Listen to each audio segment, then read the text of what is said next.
Aquí en Suiza se vive bien, pero como en todos los países hay retos, sobre todo para quienes crecimos en otros lugares. En este espacio hablaremos con migrantes que habitan en distintos países del mundo. Quédate para que conozcamos todas estas historias, porque al final no hay nada más universal que la historia de cada uno. Bienvenidos. Esta semana empecé un curso en la Escuela de Escritores de Madrid que se llama Teclear la Migración y hablábamos de que la migración también incluye las migraciones internas dentro del mismo país y obviamente las migraciones a otros países. La invitada que tenemos hoy ha hecho las dos, nos va a contar ahorita de qué se trata exactamente y es una invitada muy especial para mí que conozco desde que es un bebé. Crecimos juntas en Medellín y ella ahora nos está acompañando desde Bruselas. Saris, bienvenida aquí en Suiza. Y la primera migración que tú hiciste, yo recuerdo que fue a Krasnodar, en Rusia. Entonces quisiera que nos cuentes por qué terminaste allá. Sí, bueno, muchas gracias por haberme invitado. Em, la historia de Rusia es extraña porque todo empezó porque en esa época yo estaba estudiando portugués, que yo sé que no tiene nada que ver, en la universidad y yo ya tenía muchas ganas de salir de Colombia, o sea, de conocer otros países. Y obviamente yo tenía un referente muy importante para mí, que era Caro, obviamente de ver todo lo que ella había hecho, lo que había logrado, entonces eso siempre me inspiró también. Y en ese momento, pues yo dije, tengo que hacerlo ya, pues estoy en la universidad, estoy joven y puedo hacerlo fácilmente. Entonces, empecé a investigar diferentes formas de poder hacer un viaje, estudiar afuera, hacer una pasantía, etcétera, y me encontré con IESEC, que es una ONG. Ellos están basados en diferentes partes del mundo y en Medellín, en esa época, estaban en EAFIT, ¿cierto? Entonces, investigué un poco cómo era el proceso, pues, para hacer una pasantía con ellos. Y yo estaba mirando lugares para ir a Brasil primero, ¿sí? Porque estaba aprendiendo portugués y en ese momento, pues yo estudiaba veterinaria y Brasil, digamos que se estaba convirtiendo en una referencia muy importante, pues para el campo agropecuario, de veterinaria y zootecnia. Cosas de la vida, yo estaba buscando los diferentes lugares y me apareció la opción de Krasnodar, porque yo estaba buscando programas relacionados con medio ambiente, pues de los diferentes como módulos que tenían en IESEC. Y yo dije como, miremos, pues como qué decía, cuáles eran como los requerimientos, etcétera. Y eh, yo soy una persona un poco impulsiva a veces y cuando tomo una decisión en mi mente, como que la cumplo. Y a mí se me metió en la cabeza que iba a ser Krasnodar. Yo como, ¿qué importa el portugués? No importa Brasil, me voy a ir para Rusia. Entonces, pues hice todo el proceso y pues mis papás me apoyaron mucho, obviamente. Yo siento que pues ellos estaban un poco nerviosos, era la primera vez que yo salía y además llego y les digo, ay, y además de todo me voy a ir a Rusia, a una ciudad que nadie conoce.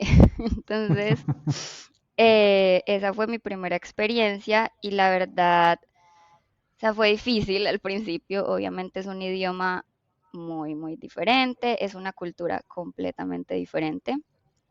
eh, y es una ciudad que muchas personas no conocen. Me acuerdo cuando estuve en Bogotá, pues haciendo la escala para luego ir a Moscú y de Moscú a Krasnodar, la, la asistente de vuelo, no la asistente de vuelo, la persona que te recibe en el counter, no sé cuál es su rol, esa persona era como, esta ciudad, ¿dónde es? Y yo como, es en Rusia.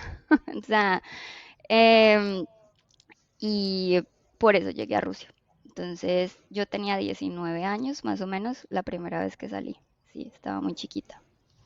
¿Desde qué año era Sara? ¿Tú te acuerdas Eso más? fue 2013, 2014, más o menos, sí, porque yo me Mm, fui a finales y me acuerdo que fui a visitar a Caro en ese momento, que fue la Sí, me primera vez que fui a acuerdo. Europa, ¿sí?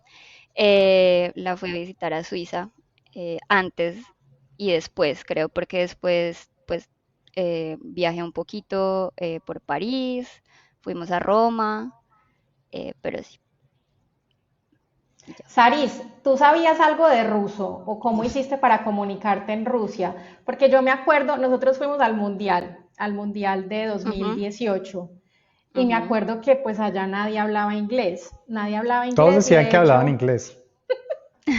Todos decían que hablaban. una vez fue muy tierno en un restaurante que fuimos a comer porque llegaron como los dueños del restaurante y pusieron una niña al frente de nosotros. Y nosotros Mm, como que, ¿qué? Y la niña hablaba perfecto inglés y nos decía, es que yo voy a un colegio británico y mis papás me usan para traducir. mm, Era muy tierno. sí. Entonces, ¿tú cómo hiciste para comunicarte? ¿Dónde llegaste a vivir? ¿Cómo fue todo ese proceso? Em, ¿Y en qué mes llegaste? Perdón, también, porque me imagino que el invierno va a ser sí, horrible. llegué en diciembre, sí, pero Krasnodar queda al sur de Rusia, o sea, queda al lado del Mar Negro, entonces no es tan frío, Mm. la verdad. O sea, es más extremo el verano, o sea, el verano es súper fuerte en esa parte de Rusia, 40 grados, horrible. Bueno, ¿cómo hice para comunicarme? Es una muy buena pregunta, porque yo también llegué pensando que hablaban inglés, o sea, yo como, sí, obviamente hablan inglés. Eh, en Moscú, por ser capital, ser ciudad grande, encontré más personas que hablaban inglés.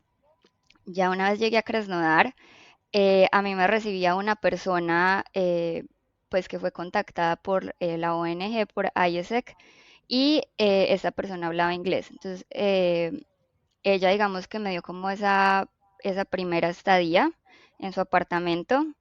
Se llamaba Julia. Ya no tengo contacto con ella, pero pues era muy, muy, muy amable y ella hablaba inglés y las personas que trabajaban para esa ONG hablaban inglés, pero solo eso, porque las personas en las tiendas, en los supermercados, cero inglés. Entonces me tocó empezar a aprender algunas palabras em, y, y nada, e intentarlo con señas al final del día cuando íbamos a comer, cuando íbamos a algún bar. También algo muy interesante es que nosotros íbamos a colegios no solo en Krasnodar, sino en pueblos alrededor. O sea, pueblos rusos con estructuras muy soviéticas aún, personas más conservadoras y obviamente no hablaban inglés, pues lógicamente. Y em, nosotros hacíamos exposiciones en esos colegios hablándoles del medio ambiente, pero hablábamos en inglés. O sea, y yo estoy segura que los niños al final no entendieron nada y ellos eran más fascinados por vernos a nosotros como extranjeros y personas con un color de piel específico, un tono de pelo específico, porque para ellos era una novedad. O sea, uno piensa en Rusia, este país gigante, que tiene algunas cosas pues muy desarrolladas, e importantes, pero al final del día en estos pueblos, o sea, ellos nunca están en contacto con nada más y ver a alguien de Colombia, por ejemplo, era una sorpresa. Y eso era lo que les llamaba la atención, pero estoy segura que las charlas que dábamos no las podían entender. Entonces, sí, fue muy interesante. Igual los rusos yo siento que son personas al principio parecen frías, pero una vez te acogen como en su vida o en su casa, son las personas más amables y más cariñosas que he conocido.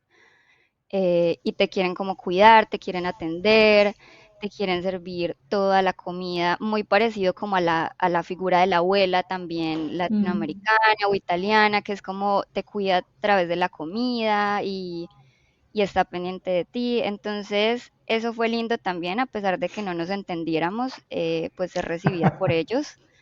Eh, Fue una experiencia muy interesante, la verdad.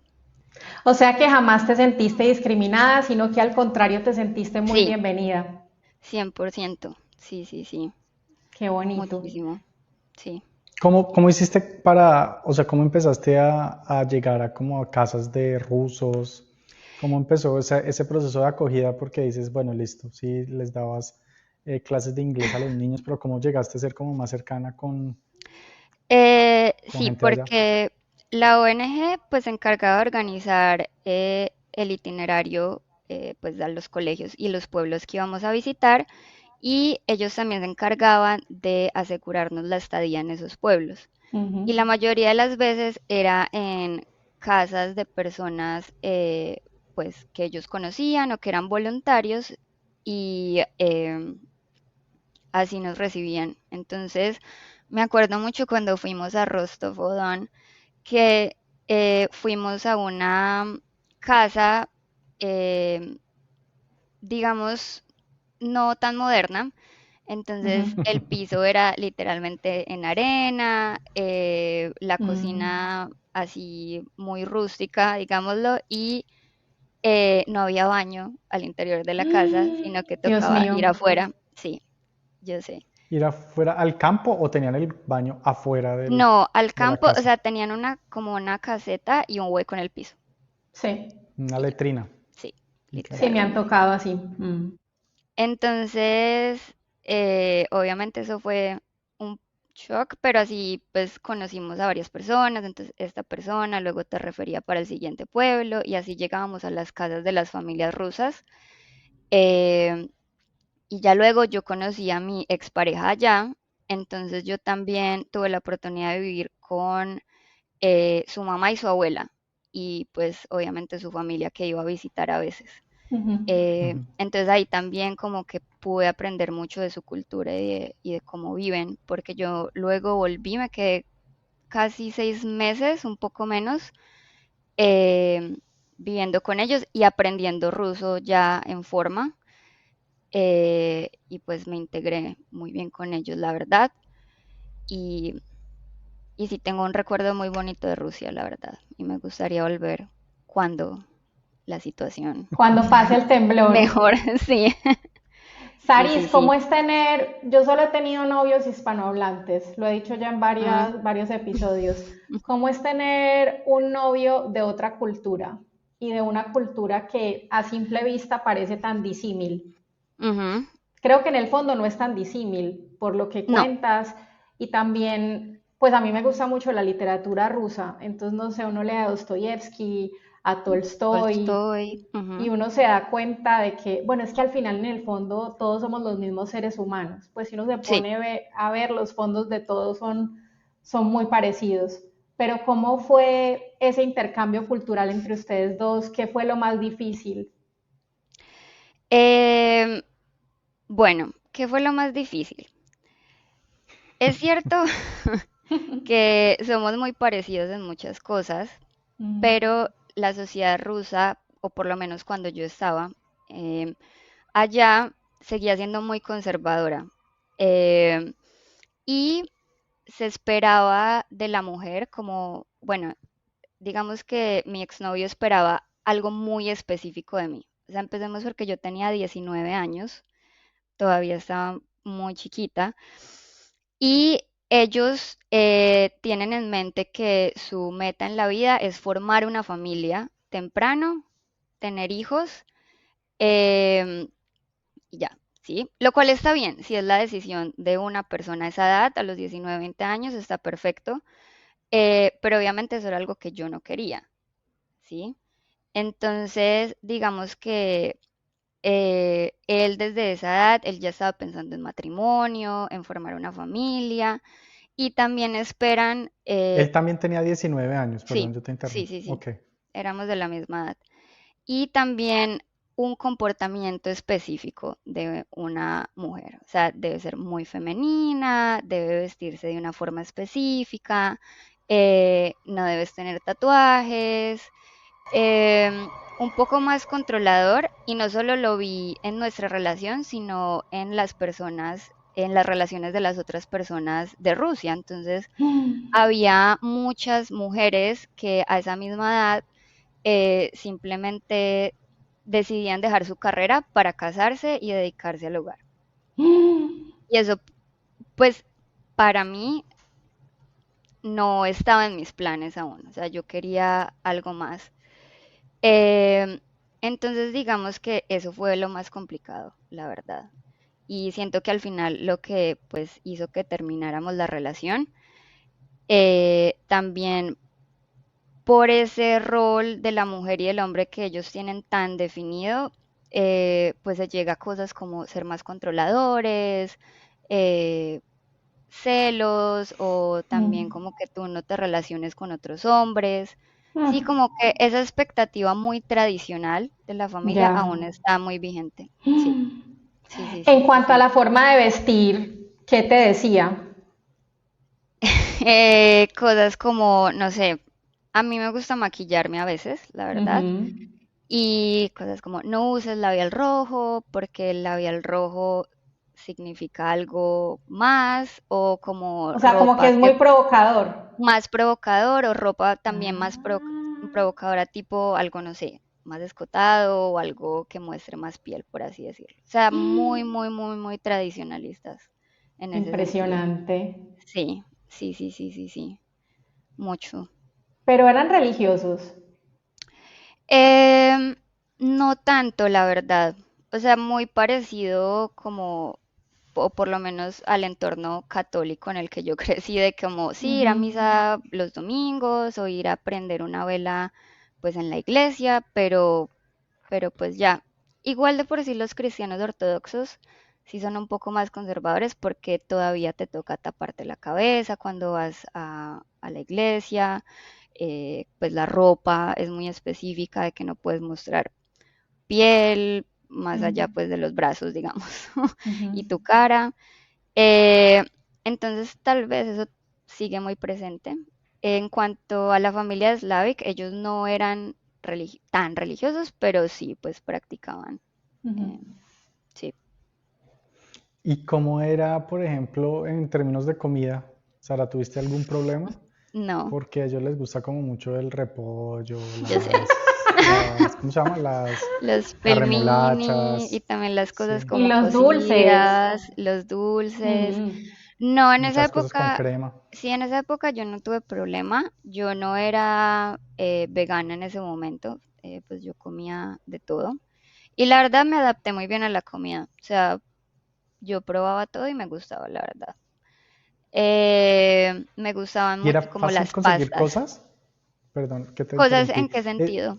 O sea, pues porque yo me acuerdo cuando fuimos al mundial, ujú, o yo había ido una vez antes del mundial también a Rusia, ujú, que era como difícil como encontrar un supermercado variado, como que uno pudiera encontrar diferentes cosas, no sé, o entender que no estuviera vencido. A nosotros nos pasó una vez que entramos a un supermercado y compramos todo y todo estaba vencido. ¿en serio? Sí, y un No lo puedo creer. supermercado pues como una cadena, no sé, pues no sé, una cadena cualquiera, como en Colombia por decir, no sé, no me parecía que se viera mucho mejor que el de uno, pero como un de uno, Ujú, una cosa así, no era una tienda de barrio y todo lo que compramos estaba vencido, o sea no que lo se puedo abría el creer. paquete y horrible. Te... Horrible porque estaba vencido, o sea, si Sí, las galletas estaban blanditas y pues yo también he tenido experiencia con rusos y tengo un muy buen amigo de ascendencia rusa y comparto lo que tú dices que son como muy amorosos, ujú, lo intentan a uno integrar como en su familia. ujú, Em, pero eso sí me pareció como que loquísimo, como que muy difícil conseguir pues cosas sí. básicas. Sabes que la verdad no, no me dio esa impresión en ese momento. O sea, nosotros también comprábamos en un mercado tipo de uno, pero pues cosas básicas, digamos. Entonces, que la leche, la mantequilla, carne, algunas frutas, si Ujú. es que había frutas. Eh, pero no, no me pareció difícil, la verdad. No, no tuve esa misma experiencia. Pero no sé. Saris, o sea que la expectativa de los hombres rusos es que después de tener hijos la mujer se quede en la casa cuidándolos o generalmente los dos trabajan como más Mm. como en Colombia o cómo es esa configuración de familia en Rusia No, normalmente. la expectativa es que la mujer se quede en la casa cuidando a los hijos y el hombre todavía es El el proveedor. proveedor. Ujú, Dios mío. exacto, exacto. Ok. Obviamente no es así para todos y las mujeres rusas yo sé que en la historia han sido muy importantes para muchos movimientos feministas y son mujeres igual muy fuertes, que trabajan mucho, pero siguen siendo vistas como la que va a cuidar la casa y la que va a atender al proveedor, Claro. básicamente. Sí, pues Sí, claro, de hecho, Tolstoy escribió a Ana Karenina por criticar a ese ujú, tipo de mujeres y al final exacto. Ana Karenina se convirtió en una heroína, que Ujú, es muy curioso, pero bueno, sí, tiene todo el sentido con lo que dices. ujú. De tu experiencia en Rusia, ¿tú crees que hay algo que Colombia pueda aprender de Rusia? Uf, buena pregunta. Eh, Aparte de escribir literatura, a bailar ballet. bailar ballet. Yo creo que sí. Una de las cosas que yo admiro mucho de los rusos es lo cercanos que son a su historia y a conocerla muy bien. Eh, y digamos que algo que a mí me impresionaba mucho en San Petersburgo es que, bueno, primero es una ciudad con mucha historia, pero todo el mundo sabía y conocía todo lo que había pasado en años anteriores, décadas, siglos anteriores en esta ciudad. Y es algo de lo que ellos se sienten muy orgullosos, y lo comparten con mucho cariño y lo conocen muy bien. Y siento que a veces en Colombia, siento que los colombianos somos como, o somos súper orgullosos de nuestra nacionalidad colombiana, y sí, soy colombiano, pero a veces también como que no nos esforzamos por conocer muy bien nuestra historia y por qué somos como somos hoy, eh, más allá como de la pasión que sentimos por nuestro país, sino el por qué somos así hoy. Creo que a muchos colombianos nos falta eso y esa cercanía con nuestra historia como país. Entonces, creo que eso sería lindo como que en Colombia también apreciáramos tanto los museos, la historia, los personajes históricos que tenemos, tanto lo bueno y lo malo, porque obviamente ninguna historia es perfecta, ¿no? Siempre hay muchos conflictos y personas que no le han hecho muy bien a estos países, pero aún así ser consciente de eso creo que es importante. Y eso me gustaría que los colombianos hiciéramos más o aprendiéramos más sobre eso. Sí. Sara, ¿y cuánto duró esta experiencia en Rusia y qué más hacías? O sea, ¿en qué consistía pues tu estancia con esta organización? Eh, íbamos a colegios, como mencioné, a hablar sobre iniciativas de medio ambiente, pues como cómo cuidar el medio ambiente y obviamente lo adaptábamos a la audiencia porque podíamos interactuar con niños súper chiquitos de 6 7 años, pero también niños de bachillerato, bueno, jóvenes de bachillerato, ya en décimo o once, por así decirlo. Entonces nosotros íbamos a contarles de eso, pero también a contarles un poco sobre nuestros países. Entonces había otro colombiano conmigo y hablábamos sobre Colombia un poco. Había una persona de la India, entonces esta persona hablaba de la India. Y también la ONG pues organizaba diferentes eventos en la Universidad de Krasnodar para generar esa integración pues de diferentes culturas. Entonces, todas las personas de diferentes países del mundo que iban allá hacíamos parte de esos eventos, entonces eran fiestas o presentaciones de teatro o de baile, em, y ya, pues la verdad, esa primera vez fueron casi 2 meses y eso fue todo lo que hicimos. O sea, era una vida de estudiantes, la verdad, en ese sentido. O sea, no era mucha la responsabilidad, era más como integrarse y conocer y enseñar un poco de medio ambiente y también de nuestra cultura. Pero ¿cómo así que esa primera vez? O sea, eso quiere decir Sí, que que fui. estuviste 2 meses y volviste. Sí. Entonces yo estuve 2 meses entre 2013 y 2014, o sea, diciembre, enero, casi hasta febrero. Em, Como mencioné, conocí a mi expareja allá, mantuvimos una relación a distancia esos primeros 6 meses, perdón, en el 2014 y a mitad de año yo volví a viajar a Rusia y me quedé 2 meses, como el verano de allá. Eh, Vacaciones, esa vez fue por vacaciones, o sea, para estar con mi expareja, viajamos un poco por Rusia y volví a Colombia. Retomé la universidad y al semestre siguiente, es decir, eso fue 2015, si no estoy mal, decidí irme a estudiar ruso y me quedé 4 o 6 meses, no me acuerdo muy bien, pero pues un semestre. Y vivía pues en la casa de la familia de mi expareja. Y ya, Mm, y todo se terminó sí. y aquí estamos.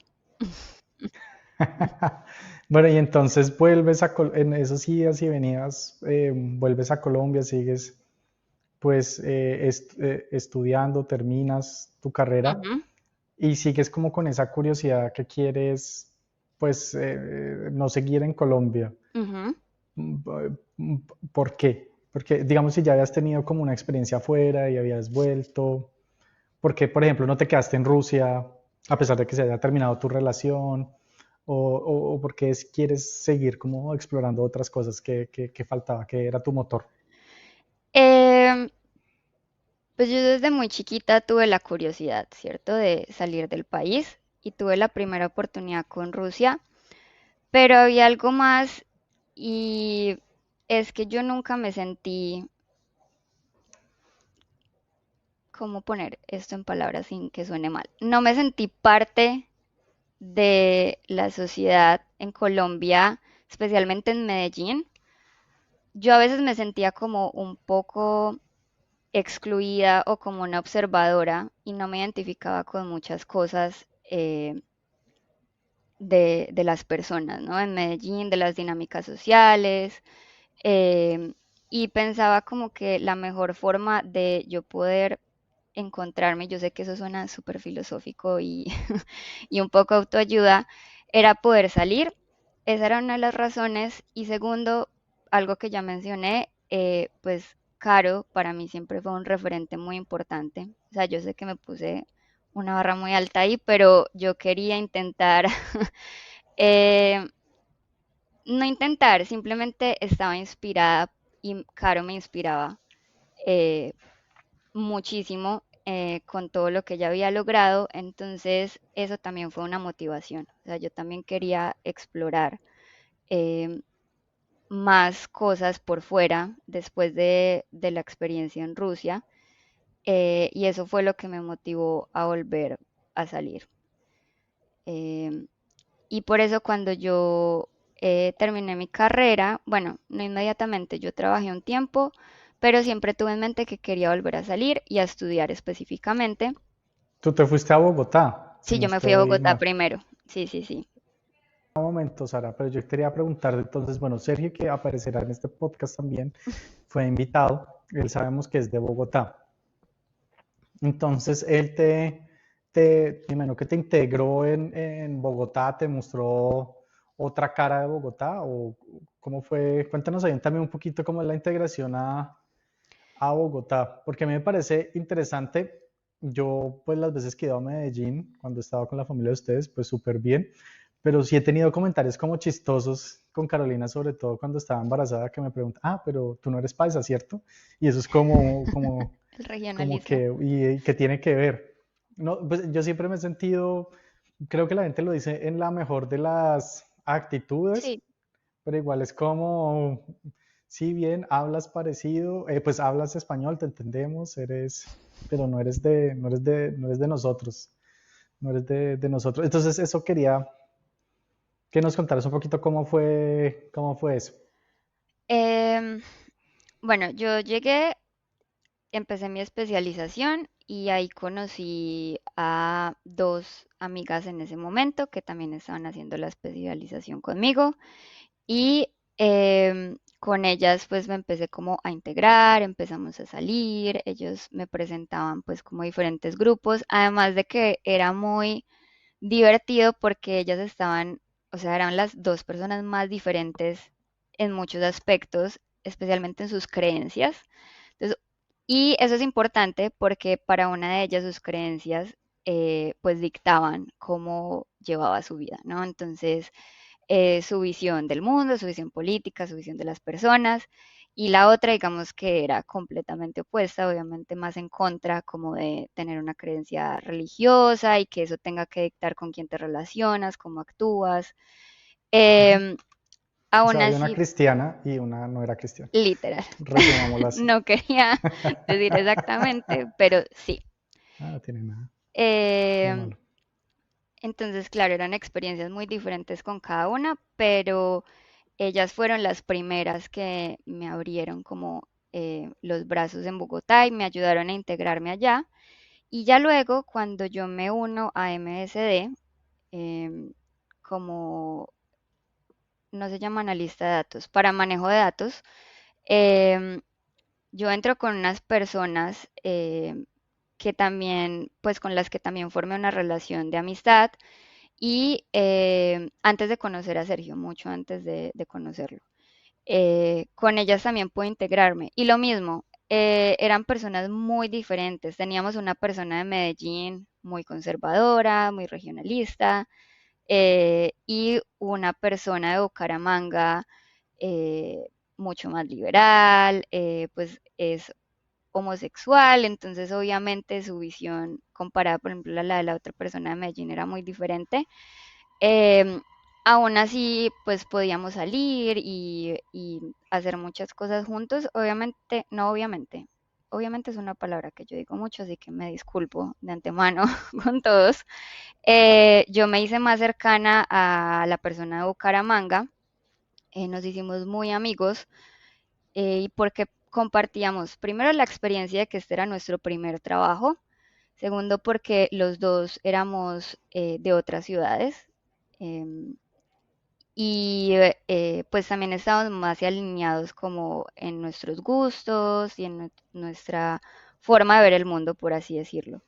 Em, y me sentía muy bien, o sea, me sentía con él y con las otras personas, igual sentía que ya no era como esa persona externa, observadora, como me pasaba en Medellín, sino que ya hacía parte de, de un grupo o hacía parte de esta ciudad, pues que nos había recibido. Em, y es muy interesante también cuando yo hablo de eso con mis amigas del colegio. O sea, yo también tengo un grupo de amigas de toda la vida. Varias de ellas vivían en Medellín. Y claro, es esa reacción de, no, pero es que Bogotá es una ciudad de todos y no es de nadie. No cambio Medellín por nada. Y, y yo, en cambio, pues amo Bogotá y me encanta Bogotá y creo que si volviera a Colombia, pues elegiría Bogotá como el lugar donde viviría. Entonces, para lo que tú dices, Juan, también como sí, en Medellín obviamente hay un poco de regionalismo y creo que no es intencional a veces ese tipo de comentarios, es algo que está muy, o sea, que hace parte ya de nuestra cultura y es inconsciente. Y No, sí, o sea, sí, yo siempre me he exacto. sentido bien ahí. Bien, Lo que sí, pasa es que es exacto. chistoso como Yo uno, sé. "Oh, pero tú no eres de aquí. Y a mí también me Porque, pasa ahora porque mi acento ha cambiado un poco, tristemente. eh, por pues el tiempo que he estado fuera y también porque vivo con Sergio, que es de Bogotá, y la reacción de mi grupo de amigas es como, ¿por qué estás hablando como alguien de Bogotá? ¿Qué le pasó a tu acento? Entonces sí, es lo mismo, ellas no lo dicen de una manera como tratando de ser excluyentes o con mala intención, pero es algo que está mucho en como en nuestro ADN como paisas, como tener esa reacción. Entonces sí. Saris, entonces, bueno, tu primer trabajo fue en Bogotá, después te fuiste a España con Sí, Sergio, que nos estuvo hablando mucho de España en el episodio que grabamos con él, y después tú encontraste un trabajo en Bélgica. Ahora estás en Bélgica y yo quisiera que nos enfocáramos en esa parte porque no hemos hablado nunca de Bélgica. ¿Cómo es la vida en Bélgica? ¿Cómo te has sentido? ¿Te has sentido bienvenida, discriminada? ¿Qué ha sido lo más difícil? bueno, te recibió Bélgica. como Bogotá, no te No. recibió como Bogotá. Bruselas. Dicen que Bruselas es la ciudad más aburrida del mundo. Eh, No, no, no, esas están acá. pues digamos que como yo encontré ese trabajo, ellos se encargaron de todo ese proceso de visa, también de la parte burocrática, y me acompañaron mucho en ese primer semestre acá en Bruselas. Eh, entonces, digamos que para mí en ese momento todo era muy nuevo, ¿no? O sea, el idioma, las personas, el transporte público, eh, cómo funcionaba todo acá era algo nuevo para mí. Eh, pero sí tengo que admitir que ese primer año en Bélgica, yo llevo casi 3 años acá, para mí fue un poco difícil, la verdad. eh, Porque los primeros meses pues yo estuve completamente sola, ni siquiera tenía a mi perro conmigo, que es muy importante y fue muy importante para mi adaptación a Bélgica. Em, y la verdad, yo sí me deprimí un poco, o sea, yo como que perdí interés en cosas que a mí me gustaban, no quería salir. Y solamente cuando estaba con Sergio, cuando él venía a visitarme, cuando viajábamos, como que encontraba otra vez esa curiosidad o esas ganas de hacer cosas diferentes, de leer, de pintar, de hacer deporte, más allá del trabajo, ¿cierto? Em, los belgas en general son amables, o sea, son personas muy educadas también, o sea, siempre te van a saludar, te van a decir gracias. Em, pero al principio yo choqué un poco con ellos porque siento que los belgas han vivido como en su burbujita de su país, que está construido de retazos de otros países, em, y a veces no ven como más allá de esas fronteras, ¿no? Entonces, todavía hay muchos estereotipos, pues lo primero que te dicen cuando te conocen y saben que eres de Colombia es el comentario relacionado con las drogas, con Pablo Escobar. Em, no son todos, obviamente, no son todos, pero es muy común que eso pase al principio. También empezando porque, pues, esta es la entrada como de las drogas a Europa, entonces digamos que es una realidad que ellos conocen desde acá, pero obviamente Colombia, México y los países, pues, que exportan estas drogas, pues son los culpables, ¿no? Y los que ellos siempre tienen como un estereotipo. Em, pero hay cosas buenas, obviamente. En Bélgica empecé a conocer a muchas personas de diferentes países en el trabajo y, y siento que cuando uno tiene un grupo seguro o un grupo de personas con las que puede salir o en las que puede confiar, todo mejora. Así vivamos en la ciudad más aburrida del mundo, como crear esa pequeña familia es muy importante y eso ha hecho que mi experiencia en Bélgica sea buena. Em, También, no sé si puedo hablar ya de eso, pero yo tuve un accidente el año pasado acá que cambió muchísimas cosas, pues para mí. Para dar un contexto, yo estaba en una fiesta latina que estaba organizada en un parque que se llama Bois de Camp, em, y unas personas que estaban borrachas me atacaron y pues yo me fracturé la cadera, ¿cierto? Em, entonces, cuando eso pasó, digamos que fue A algo consecuencia del ataque, a te consecuencia del fracturaste la ataque, cara. me fracturé la Ujú. cadera. O sea, se generó una fractura de la cadera izquierda. Mm. Em, Eso fue importante para mí y para mi experiencia acá en Bélgica. Uno, porque pues a consecuencia pues como de esta situación, yo busqué ayuda con una psicóloga y un psiquiatra porque pues sí fue una experiencia muy traumática, la verdad, más allá de la parte física, mental también.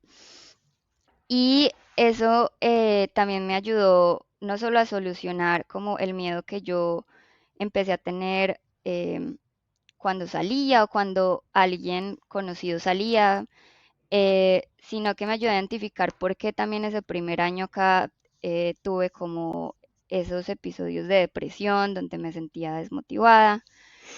Em, y también me ayudó a, a querer como ser parte de la sociedad belga a pesar de todo y, y también como a decir, bueno, sí, tuve una experiencia horrible, tal vez mi primer año no fue el mejor, pero también me ayudó como a volver a ser la Sara que le gustaba dibujar, le gustaba pintar, le gustaba leer, le gustaba salir, em, más allá de que yo solo salía por el perro, pues porque tengo que sacarlo a caminar, de resto no me motivaba nada más y por eso para mí Shiitake ha sido muy importante porque fue mi compañero durante los años que estuve sola acá antes de que Sergio llegara.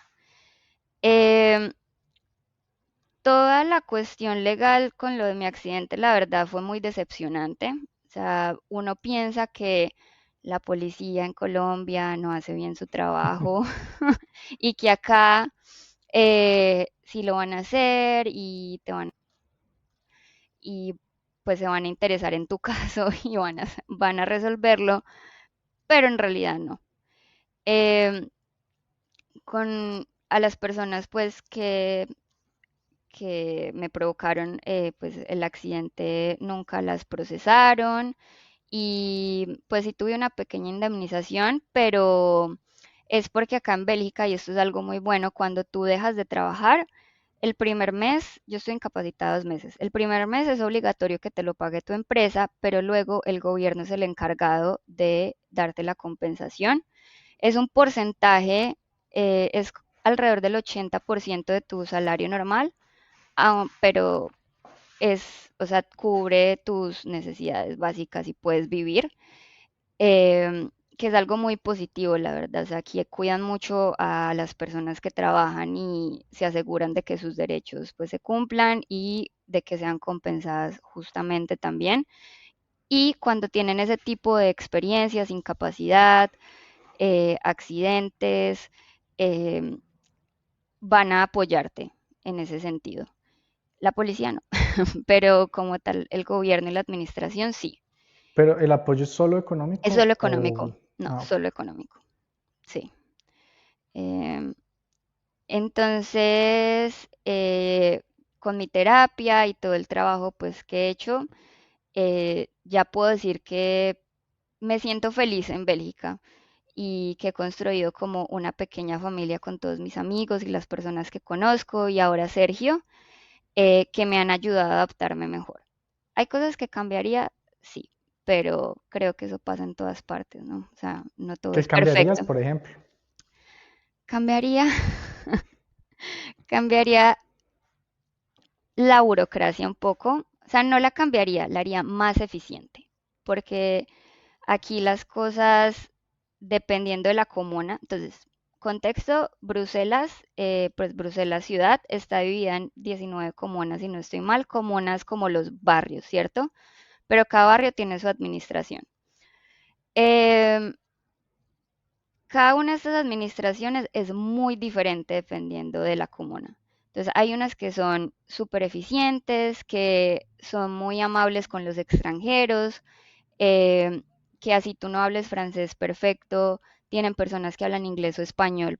Hay otras comunas en Bélgica donde si tú no hablas francés o neerlandés, no te van a atender y te van a decir, lo siento, si no hablas francés, Vuelva cuando habla. vuelva cuando hable Cuando francés. habla. Ujú, ujú. Em, y a veces es muy ineficiente porque se demoran mucho tiempo en darte una respuesta. eh, Como son tan diferentes en las administraciones, algunas piden unos requisitos que otras no. Entonces, si tú te mudas de un barrio a otro y tú piensas que ya conoces el proceso, vas a esta nueva comuna y no, no lo conoces porque estos piden más cosas, piden más apostillas, otros quieren que, no sé, tengas traducciones oficiales. Em, entonces trataría de que todo fuera más estándar para que no sea tan complicado. Eh, lo relacionado a registrarse, a casarse, a cambiar de dirección, a renovar tu permiso o pues el tipo de tarjeta que tengas dependiendo de tu situación. Eso cambiaría un poco. Saris, ¿cómo es el tema en Bélgica de la igualdad de género? Es una muy buena pregunta. Eh, Acá en Bélgica se supone que es uno de los lugares, según lo que he visto, donde hay más equidad, por ejemplo, en el pago, pues, en la parte de salarial. Salarial. Ujú. Aún así, en el entorno, digamos, laboral, se sigue tratando a los hombres de una forma diferente, ¿sí? Y se les sigue dando como prioridad, independiente de su rendimiento, de sus capacidades, de sus habilidades, Ujú. eh, Ujú. y son mucho más machistas de lo que yo esperaba, la verdad. Em, Incluso pues, y eso es lo que a mí más tristeza me da, porque incluso las mujeres también tienen como un poco de manera inconsciente, o sea, es un sesgo inconsciente, creo, por la forma en la que han sido, o sea, por la forma en la que han crecido, por la forma en la que han sido criados, eh, de, de pensar que la mujer no es capaz de hacer exactamente lo mismo que puede hacer un hombre. Em, Y sí, obviamente comparado a Latinoamérica, donde el machismo es un machismo diferente porque todavía hay muchos casos de maltrato, de desigualdad en la casa, donde la mujer sí o sí debe quedarse cuidando a sus hijos, renunciar a su carrera. Em, Aquí, aunque en ese sentido son más iguales, o sea, las mujeres igual desarrollan su carrera profesional, trabajan, no necesariamente tienen que abandonar su profesión para cuidar la casa. En el espacio donde estamos y en el espacio laboral sigue existiendo el machismo y como la diferencia en cómo se trata a las mujeres y los hombres. Y de mi experiencia personal, eh, en el trabajo yo siento que eso ha pasado también porque por más que yo me esfuerce y por más buena que yo sea en lo que hago, nunca me van a medir de la misma forma que miden a los hombres, específicamente los hombres heterosexuales blancos que hablan francés. Em, También por cómo yo me veo. Entonces me ha pasado mucho que es como, ay, tú eres muy pequeña, eres muy delgadita. Y lo que pasó con el accidente reforzó esa idea como eres frágil, eh, eres Débil. débil, tenemos que Mm. cuidarte, Mm. que no es cierto, o Mm. sea, sí, yo me veo de una forma, pero yo no me considero una persona débil. Y Para nada. em, tristemente eso es algo que aquí todavía está muy presente. Sí. Lastimosamente en todo el Ujú, mundo. Yo creo que todavía nos falta un buen trecho por recorrer. A mí me sorprende mucho que mucha gente todavía crea con inocencia que hay igualdad de género en algunos lugares, porque realmente si uno se va a mirar los estudios de los mismos ujú, gobiernos, o sea, tú te metes, por ejemplo, a la página del gobierno suizo y ellos mismos dicen no hay igualdad, o sea, las mujeres son más víctimas de violencia doméstica, hay una brecha salarial del 18% aproximadamente, es decir, los hombres ganan 18% ujú. más. El cuidado de los niños está sobre todo a cargo de las mujeres. Entonces, son estudios que los mismos gobiernos publican. Nos queda un trecho por recorrer y yo siempre he dicho que para poderle encontrar solución a un problema, primero hay que definir muy bien el Ujú. problema y reconocer que el problema existe. Sí, Entonces, por eso creo que es muy importante que sigamos en esa sí. lucha. ¿Tú tienes alguna otra pregunta, Juan, para ir Sí, Sara, cerrando? no, yo me acuerdo, bueno, pues cuando fui a Bruselas y que nos encontramos, que es bastante, pues, movido, no sé, bastante una cosa que uno no se imaginaría,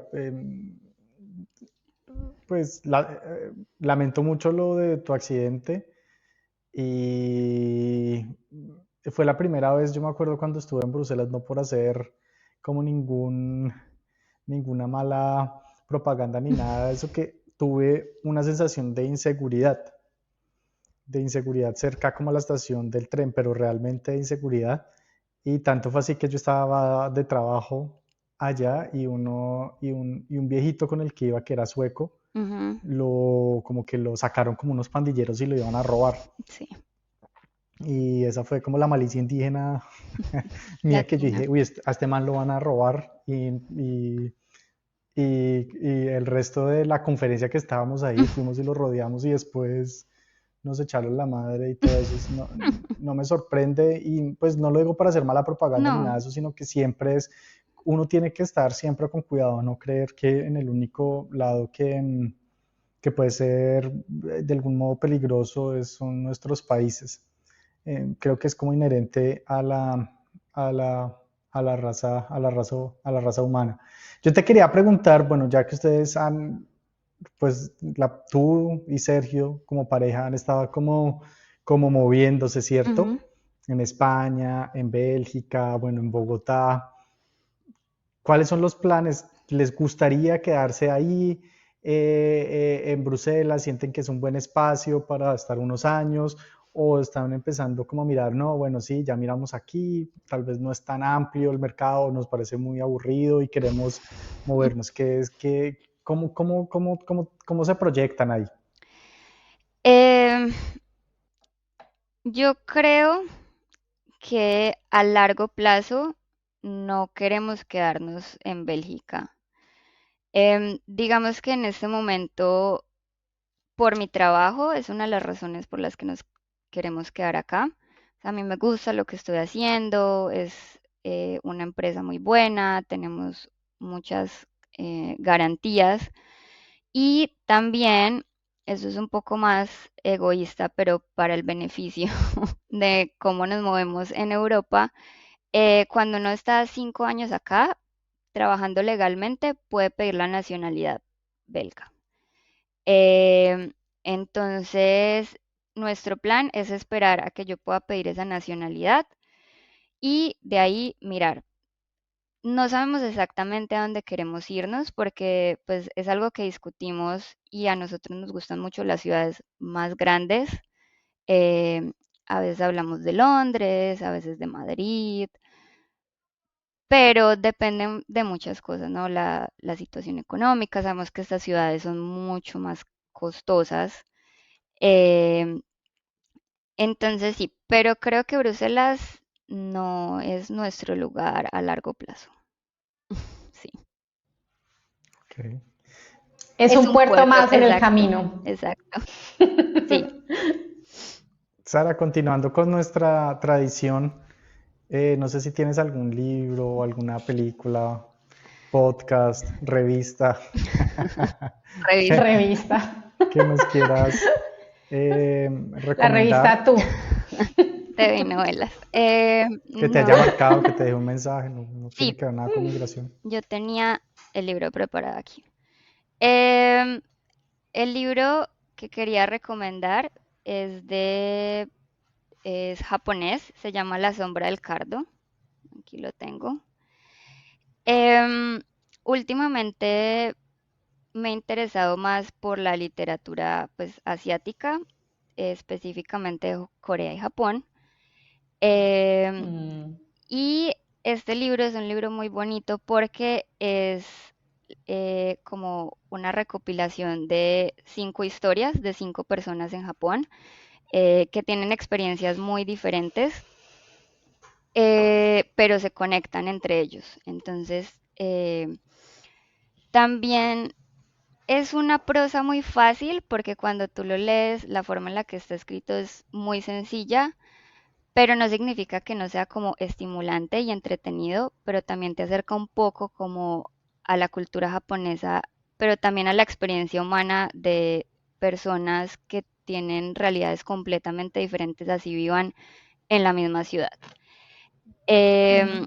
y la razón por la que me empecé a interesar pues en estos libros es porque yo soy una persona que es muy empática y digamos que la situación actual mundial me ha afectado un montón y necesitaba Ujú, algo que me ayudara a distraerme y a alejarme un poco de ujú, todas las noticias y de todas las cosas que estamos viendo en el mundo. Y siento que los japoneses ujú. son muy buenos en eso también, como en crear esas historias como más, como que te calientan el corazón un poquito y te ayudan a olvidarte de todo lo que está pasando en el mundo, sin dejar de ser como interesante y pues mentalmente estimulante. Entonces, por eso es mi recomendación. Perfecto, lo vamos a poner en las notas del Ujú, podcast y yo agrego que Javier Cercas, el escritor español, dice que uno debe escribir libros que sean fáciles de leer y difíciles de comprender, porque al final escribir una prosa fácil de ujú. leer es muy complejo y creo que hacia allá está yendo la literatura, porque en una época se escribía de una manera como muy barroca, muy enrevesada y ahora realmente estamos valorando lo aparentemente Ujú, simple, que en realidad es muy profundo. sí, Gracias, Saris, por acompañarnos hoy. Te deseamos lo mejor Muchas en todo gracias, lo que Sara. viene. no. Y a todos ustedes, gracias por escucharnos. Síganos en Instagram, en TikTok, en YouTube. Y nos volvemos a escuchar en 2 semanas. Chao. Chao.